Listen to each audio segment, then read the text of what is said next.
நமஸ்தே. ஸ்ரீ பரஞ்சோதி பகவதி பகவானின் இன்றைய அற்புதத்தை காண்போம். நான் ஒடிசாவின் பத்ரக் பகுதியைச் சேர்ந்த கீதாஞ்சலி மஹல்லே.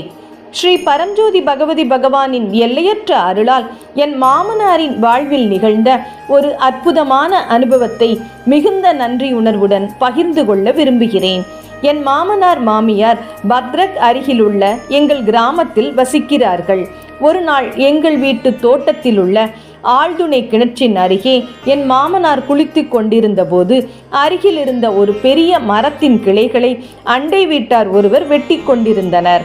எதிர்பாராத விதமாக கனமான கிளைகளில் ஒன்று தவறான திசையில் விழுந்து என் மாமனாரின் தலைப்பகுதியின் கீழ்ப்பகுதியிலும் முதுகெலும்பிலும் பலமாக தாக்கியது. அவர் உடனடியாக கீழே சரிந்து விழுந்தார். அவரது மூக்கிலிருந்து இரத்தம் வழியத் தொடங்கியது. அவர் அவசரமாக அருகிலுள்ள மருத்துவமனைக்கு கொண்டு செல்லப்பட்டார். இச்செய்தியை கேட்டு நான் மிகுந்த மனவேதனையை அடைந்தேன். முழு சரணாகதியுடன் ஸ்ரீ பரஞ்சோதி பகவதி பகவானிடம் தீவிரமாக பிரார்த்தித்தேன். மூல மந்திரத்தை 108 முறை ஜபித்தேன்.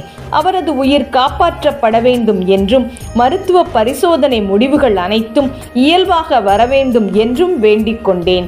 ஸ்ரீ பரஞ்சோதி பகவதி பகவானின் எல்லையற்ற கருணையாலும் அருளாலும் அனைத்து மருத்துவ பரிசோதனை முடிவுகளும் முற்றிலும் இயல்பாகவே இருந்தன. விபத்து மிகவும் தீவிரமானதாக இருந்த போதிலும் அவருக்கு சிறிய காயங்கள் மட்டுமே ஏற்பட்டன. வெறும் 3 நாட்களிலேயே என் மாமனார் முழுமையாக குணமடைந்து நலம் பெற்றார். உயிருக்கே ஆபத்தை விளைவிக்கக்கூடிய ஒரு துயரச் சம்பவமாக மாறியிருக்க வேண்டிய அந்த நிகழ்வு தெய்வீக பாதுகாப்பின் ஒரு அற்புதமாக அமைந்தது.